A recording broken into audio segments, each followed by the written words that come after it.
Salut à tous, aujourd'hui je vais vous raconter comment je suis passé d'un Canon EOS 80D, comme ça, à un Fujifilm X-T20, comme ça, puis à un X-T3 ensuite.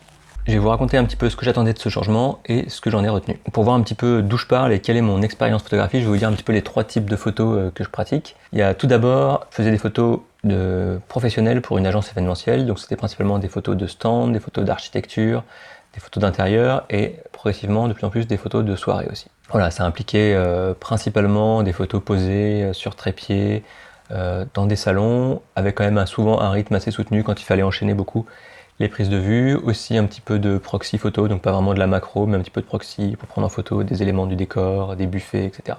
Ensuite, comme beaucoup de monde, je prends des photos perso, des photos de ma famille, des photos de mes proches, de mes amis, de mes soirées, de mes vacances, etc. Voilà, une expérience photo classique, très courante. Et enfin, j'ai quelques projets photos personnels. Typiquement, j'aime beaucoup prendre des photos de concerts, comme je vous ai raconté dans une autre vidéo. J'aime bien faire des photos de paysages urbains, j'aime bien faire des photos de rue. Voilà, et donc jusqu'à présent, j'avais un Canon EOS 80D que je vous ai montré, voilà, dont j'étais plutôt content. J'avais mis comme objectif principal un Sigma 1770, donc comme ça. Voilà. Et globalement, ça marchait bien. Pourquoi avoir changé? J'avais 4 principales attentes à ce niveau-là. La première, c'était comme beaucoup de monde, réduire le poids de mon matériel photo, appareil photo plus objectif. Ensuite, j'avais la montée en ISO. Je voulais une meilleure montée en ISO que sur mon Canon 80D pour prendre des photos principalement en soirée, de concerts, etc. La troisième raison, c'était améliorer la qualité de mes photos, ça principalement au niveau du piqué. La quatrième raison, qui était un peu plus anecdotique, c'était en finir avec les problèmes de front focus, back focus que je pouvais avoir sur mes objectifs Sigma, en particulier le 18-35. On va voir un petit peu comment ce changement a répondu à mes 4 attentes. Au niveau des options que j'avais, quand j'ai regardé un petit peu pour ce changement, j'ai vu 3 options. J'avais une option de partir sur du micro 4 tiers, une option de partir sur du Sony APS-C, une option de partir sur du Fuji APS-C. Le full frame, à l'époque où j'ai fait le changement, était beaucoup trop cher et beaucoup trop encombrant. Le micro 4 tiers, ça avait l'air quand même vraiment très intéressant, mais par contre, il y avait quand même un vrai problème de montée en ISO. C'est-à-dire que comme je vous ai dit, je prends des photos assez régulièrement en soirée, et le micro 4 tiers atteint quand même relativement vite ses limites. Au début, je comptais partir sur la série des Alpha 6000, 6300, 6500, etc. Et le boîtier avait l'air tout à fait convenable pour mes besoins. Par contre, en regardant un peu plus en détail, au niveau des optiques, ils avaient vraiment des gros problèmes de parc optique. C'est-à-dire qu'en optique dédiée aux APS-C Sony, c'était vraiment trop pauvre et il n'y avait pas de bon zoom qui me convenait en particulier. Donc du coup, le dernier choix qui me restait, c'était Fuji. Je suis donc parti sur un Fujifilm X-T20 que j'ai ensuite remplacé récemment par un Fujifilm X-T3 quand il est sorti. Quand je fais le bilan de ce changement, avant de parler des réponses aux attentes que je vous ai dit tout à l'heure, mon premier bilan, c'est que j'ai fait beaucoup moins de photos cette année. J'ai passé énormément de temps à comparer les appareils photo, à étudier les tests, à lire les tests d'objectifs, à faire des choix de matériel, etc. Et ça m'a pris finalement énormément de temps. Ça a captivé l'essentiel de mon attention photo, en dehors de mes projets professionnels où j'étais obligé de les faire. Et au final, quand je regarde sur l'année 2018 qui vient de s'écouler, je me rends compte que j'ai fait peu de photos personnelles. Donc c'est une leçon aussi assez importante, c'est que changer radicalement de matériel, changer de marque, c'est quelque chose qui prend beaucoup de temps, du temps d'apprentissage et du temps de choix de matériel qui sera ensuite pas utilisé pour faire vraiment des photos. Au niveau de la réduction de poids et d'encombrement, c'est assez variable selon les situations, mais globalement, effectivement, il y a eu une vraie réduction de l'encombrement et du poids. Quand je me balade avec l'objectif de kit, comme ça, sur mon boîtier, effectivement, on est sensiblement plus petit. Je vais vous mettre les deux pour comparer, voilà, des setups à peu près équivalents. Voilà, effectivement, on voit en termes de taille, on n'est pas sur la même chose, en termes d'épaisseur, voilà. Clairement, il y a une différence, et là-dessus, on doit être à 1 kg et quelques, là-dessus, on est plutôt autour des 800 grammes, quelque chose comme ça. Donc c'est sûr qu'il y a eu une vraie réduction du poids sur le setup classique. Par contre, je me suis rendu compte que j'arrivais pas à me passer de mon Sigma 1835, que je vous montre ici. Donc du coup, j'ai acheté une bague d'adaptation, et j'ai finalement monté sur mon X-T20. Donc quand on commence à avoir des objectifs qui tournent autour du kilo, surtout que sur le Sigma, j'ai dû rajouter une bague Fringer qui doit faire un peu plus de 100 grammes, je crois. Voilà. Au final, en termes de poids, c'était pas énorme. En termes d'encombrement, certes, c'était pas mal. Il y avait une certaine réduction au niveau du boîtier, mais quand les optiques commencent à prendre l'essentiel de la place, la réduction n'est pas si importante. D'autant plus que quand on commence à mettre des grosses optiques sur un petit hybride, on a un problème de prise en main, c'est-à-dire que sur un réflexe, là on a une bonne grosse poignée qui est vraiment agréable, on peut tenir l'appareil photo comme ça, là il tient bien en main, vraiment c'est agréable, on peut le tenir quasiment avec que les doigts du bas, on peut le tenir comme ça, hop, voilà, là on le tient, ça tient bien en main, c'est super agréable, et quand on le prend, on a vraiment une prise en main, même avec un objectif très très lourd. Quand on passe sur un hybride, effectivement, surtout sur un X-T20, on a une toute petite poignée ici, donc là forcément, la prise en main avec un gros objectif va être moins agréable. Donc rapidement, ce que j'ai fait, c'est que j'ai dû rajouter ce petit grip qui se monte sur le boîtier comme ceci, donc il faut le visser, mais je vais vous montrer, et qui ajoute une poignée quand même significative, qui permet d'avoir une bonne prise en main plus proche de ce qu'on a sur un réflexe. Donc au final, la réduction d'encombrement est quand même inférieure à ce à quoi je m'attendais. Par contre, quand je pars en balade par exemple pour prendre des photos à l'ultra grand angle, là j'ai un petit Laowa 9 mm qui est tout petit, là effectivement c'est super cool quoi. Parce que là on est sur un setup, sur un ensemble boîtier pour objectif qui doit faire, je sais plus, dans les 600 grammes, un truc comme ça, c'est vraiment très léger, ça se met dans un tout petit sac et c'est super agréable. Et ça on peut pas avoir l'équivalent avec un réflexe. Ensuite au fil de l'année mon activité pro s'est plutôt développée et j'ai été amené à couvrir des événements de plus en plus critiques. Donc du coup le choix du X-T20 qui a un seul slot de carte s'est relevé de plus en plus risqué. D'autre part, j'ai eu une petite mésaventure, heureusement pas grave, avec une carte SD. Donc je rentre de vacances, je fais avec mes photos perso, je mets la carte dans le lecteur de carte et là ça me dit impossible de lire la carte. Finalement, c'était juste la carte qui était mal mise, mais c'est le genre d'événement qui vous fait réfléchir, qui fait se dire mince, si je perdais toutes mes photos, qu'est-ce qui se passerait? Donc du coup voilà, ça, plus mon activité pro, fait que j'ai basculé sur un appareil photo à 2 slots de carte SD, qui est le X-T3 qui venait de sortir. Donc là-dessus, j'ai pas eu besoin de lui rajouter un grip, puisque la poignée est quand même... La poignée est quand même plus prononcée, donc j'ai pas eu besoin de lui rajouter de grip. Mais du coup, encore une fois, la réduction du poids au niveau du boîtier est devenue plus faible. Au niveau de la montée en ISO, je suis partagé. C'est-à-dire que c'est pas autant que ce que j'aurais espéré. En fait, en lisant les tests, on s'aperçoit que Fuji a une excellente montée en ISO. Mais en creusant un peu, on se rend compte qu'il triche un peu sur les ISO, c'est-à-dire qu'il monte plus vite en ISO que les concurrents. Donc si on compare du 8000 ISO Fuji avec du 8000 ISO Canon, on compare pas vraiment la même chose. Donc j'ai fait une vidéo à ce sujet-là que je vous invite à regarder. Au final, quand même, clairement, sur toutes les situations où j'avais besoin de monter en ISO à fond, c'était quand même nettement meilleur que chez Canon, mais quand même pas autant que j'aurais espéré à premier abord. Au niveau de l'amélioration de la qualité, alors oui, vraiment oui. En fait, la grosse différence entre Canon APS-C et Fuji APS-C, c'est que Fuji ne faisant que de l'APS-C, ils mettent le paquet sur la qualité des optiques APS-C. C'est-à-dire qu'on trouve vraiment des objectifs haut de gamme chez Fuji qu'on ne trouve pas chez Canon. Chez Canon, les objectifs haut de gamme sont réservés aux boîtiers plein format. Donc effectivement, si vous partez sur des optiques plein format que vous montez sur votre boîtier APS-C, vous allez avoir une très très bonne qualité optique, puisqu'en plus vous allez avoir croppé uniquement sur le centre. Par contre, ça va être des optiques extrêmement chères, extrêmement lourdes. C'est pas ce que je cherchais.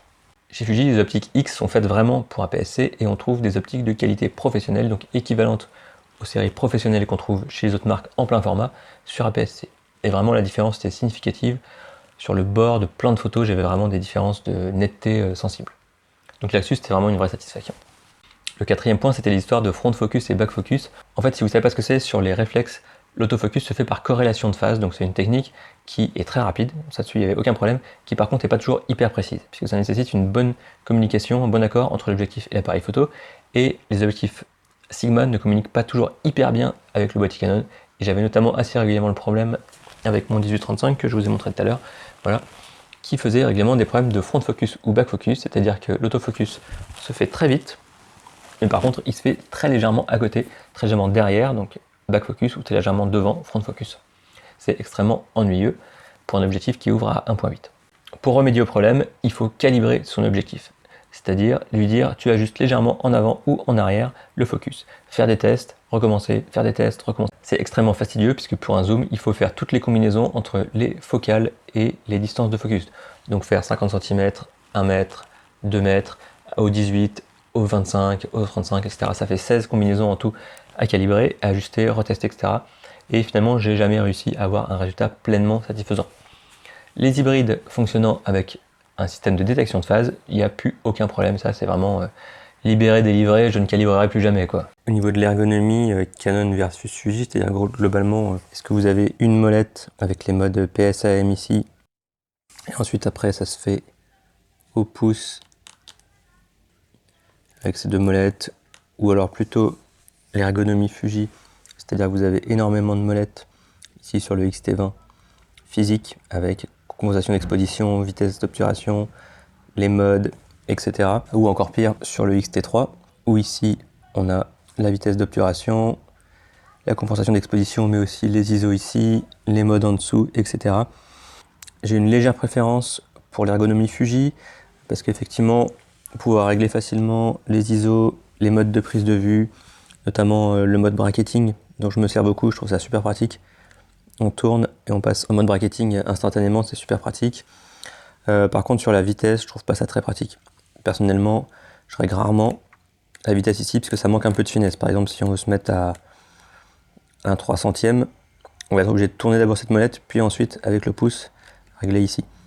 Donc au final, je préfère directement me mettre en mode T et régler uniquement avec cette molette là comme sur un Canon.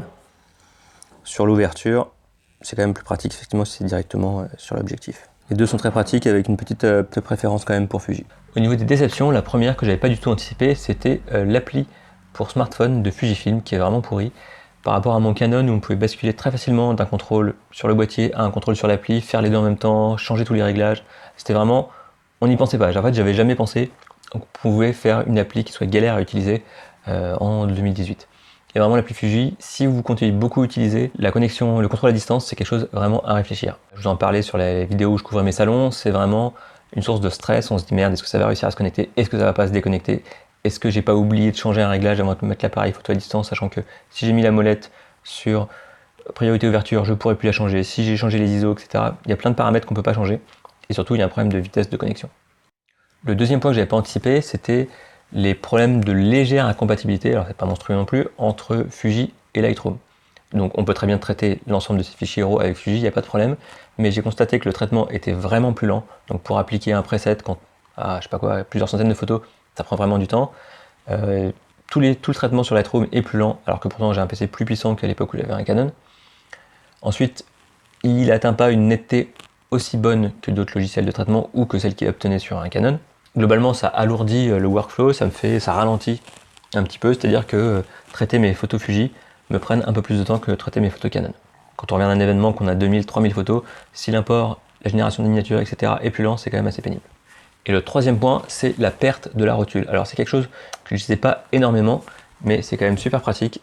Sur un Canon, on a un petit écran ici, qu'on peut orienter vraiment dans tous les sens. On peut se mettre en mode selfie, on peut le tourner vers le bas pour faire des photos comme ça, on peut le tourner complètement vers le haut pour faire des photos comme ça. C'est vraiment super pratique. Et sur Fuji, même sur X-T3, on a un écran qui peut tourner dans les deux sens, mais c'est quand même beaucoup moins pratique qu'un écran sur rotule qu'on peut vraiment tourner dans tous les sens. Sans compter qu'évidemment, quand on fait des vidéos, si on veut faire du vlog, c'est quand même vachement pratique de pouvoir se voir directement, comme c'est le cas actuellement sur mon LX15. Au niveau des points positifs, le premier c'est quand même un excellent rapport qualité-prix. Au niveau des boîtiers, on est sur des boîtiers qui font tout très bien. Le X-T3 c'est un boîtier qui est excellent en photo, qui est excellent en vidéo, qui peut faire à peu près tout, qui peut faire du sport, du paysage, du portrait, enfin tout ce que vous voulez. Pour là où je fais cette vidéo autour de 1500 €, un truc comme ça. Au niveau des optiques, on est sur des optiques relativement chères, mais très qualitatives. Donc on est encore une fois sur un positionnement haut de gamme en APS-C. Petite déception, effectivement, c'est qu'on est quand même très limité en termes d'objectifs. On a en gros les objectifs Fuji, quelques constructeurs d'optiques manuelles et voilà, c'est tout. Le line-up Fuji est très complet, donc on a vraiment tout. On a 3 gammes grosso modo. Au niveau des zooms, on a les zooms pro haut de gamme, on a les zooms compromis et les zooms entre guillemets bas de gamme qui sont quand même corrects, mais qui sont sensiblement plus plastiques, avec un moins bon piqué, etc., moins grande ouverture. Donc on a à peu près tout, mais il manque quand même à mon sens quelques alternatives qu'on pouvait avoir chez les autres, notamment chez Canon ou Nikon, où il y a du Sigma, du Tamron, du Tokina, etc., qui fournissent quand même des alternatives parfois sympas, surtout au niveau de Sigma, moi j'aime beaucoup ce qu'ils font. Le passage au X-T3 aussi, ça a été pour moi une upgrade énorme en termes de vidéo. Alors c'est pas mon activité principale, mais c'est un appareil photo qui peut faire d'excellentes vidéos en 4K 60 fps. Si on lui branche un enregistreur externe, il peut faire du, je sais plus, 400 mégabits. Enfin, bon, c'est un appareil photo parmi ce qui te fait de mieux en termes de vidéo. Donc progressivement, je me mets à faire de la vidéo, à part ces vidéos-là, je me mets à faire de la vidéo de manière professionnelle pour des vrais projets et c'est d'une qualité excellente. Enfin, le dernier point, ça peut paraître tout con, mais c'est les guides Fujifilm. Donc c'est un blog, une chaîne YouTube, un groupe Facebook, etc. Animé par Damien Bernal. Et c'est vraiment super parce qu'on a la réponse à toutes les questions qu'on se pose sur Fuji. Donc le mec c'est pas un fanboy de Fuji, hein, il aime beaucoup Fuji, mais si Fuji fait de la merde, il va dire Fuji c'est de la merde et il va tester tous les objectifs, tous les boîtiers, faire des vidéos dès qu'il y a une question qui revient souvent, et c'est souvent une question qui revient aussi pour nous, je sais pas quoi, comment on fait tel réglage, on change tel réglage, à quoi ça sert ça, etc. Et donc finalement, quand j'étais sur Canon, parfois je galérais un peu à chercher certaines infos, même en ayant lu tout le manuel, ce que j'ai fait aussi pour mon Fuji. Là, on cherche une question, on va voir sur la chaîne de Damien Bernal, et tape, on a la réponse. Donc c'est vraiment, c'est tout con, mais c'est un plaisir à utiliser un Fuji pour ça. En conclusion, est-ce que je suis content de mon choix de passer de Canon à Fuji? Bah, globalement oui, je suis très content. Il y a vraiment une amélioration en termes de qualité, en termes de prise en main, en termes finalement de montée en gamme sans trop monter de prix. J'avais quand même sous-estimé un peu le temps que ça allait prendre de s'habituer à avoir une parfaite maîtrise du nouveau boîtier. Donc ça a pris du temps. De récupérer tous les automatismes, la gestion des paramètres vraiment très rapidement quand on est en train de shooter, de pouvoir changer tous les réglages, c'est vraiment quand même une ergonomie qui est légèrement différente, même si les deux sont très bien, l'ergonomie Canon est très bien, l'ergonomie Fuji est très bien, évidemment il n'y a pas de souci, simplement le fait d'avoir ces automatismes, d'avoir ces réflexes, ça a pris du temps. Au niveau financier, j'avais un peu sous-estimé le coût que ça représente de racheter pas mal d'accessoires. Donc j'en parlerai plus en détail dans une vidéo sur le coût de changement de marque, mais c'est vrai que quand on change, on pense boîtier, objectif et on pense pas à tout ce qui est à côté. Enfin, il reste quand même toujours une petite frustration par rapport au plein format, notamment sur la montée en ISO. Le bokeh et la séparation des plans de la PSC me conviennent parfaitement, c'est juste sur la montée en ISO où il y a toujours quand même, on se dit bon, si j'avais un ou deux stops de plus, ça me ferait pas de mal. En particulier quand je fais de la photo de concert, où vraiment les conditions lumineuses sont parfois limites, où j'ai fait récemment des photos de sport en salle, donc avec un éclairage un peu pourri, néon, etc. Bon, j'aurais pas été contre d'avoir un peu plus de stop. Donc les capteurs Fuji sont très bien, mais c'est des capteurs APS-C, donc en termes de surface, ils sont 2,3 fois plus petits que les capteurs plein format. Donc forcément, ça fait pas de miracle non plus. Avant d'acheter mon X-T3 et de mettre définitivement le pied chez Fuji, je me suis posé la question, est-ce que je passe pas au plein format, chez Sony en particulier, mais éventuellement chez Canon ou Nikon ou autre. Et en fait, j'ai regardé les prix, on est quand même très très loin en termes de prix. C'est-à-dire que sur le boîtier, la différence s'est réduite sensiblement, mais sur les optiques, on est sur quasiment le double pour les mêmes optiques, donc c'est vraiment rien à voir. D'autre part, en termes d'encombrement, c'est pareil, sur les boîtiers, on est vraiment équivalent. Par contre, sur les optiques, on va se retrouver avec des optiques vraiment très rapidement énormes, et c'est pas ce que je cherchais aujourd'hui. Donc voilà, je suis resté chez Fuji, j'en suis content, il me reste toujours une petite frustration sur la montée en ISO, mais je suis tellement content sur tout le reste, à part l'appli, que franchement, je suis satisfait de mon achat et je pense que j'ai fait le bon choix. C'est la fin de cette vidéo sur mon petit retour d'expérience du passage de Canon à Fuji. J'espère que ça vous aura plu, si c'est le cas, mettez-moi un petit pouce vers le haut, n'hésitez pas à me poser des questions juste en dessous dans les commentaires, je vous y répondrai. Vous pouvez vous abonner en cliquant sur ma tête qui doit apparaître ici, et puis je vous dis à bientôt, bonne photo, ciao. Libéré, délivré, je ne calibrerai plus jamais. Non, non, en fait, non.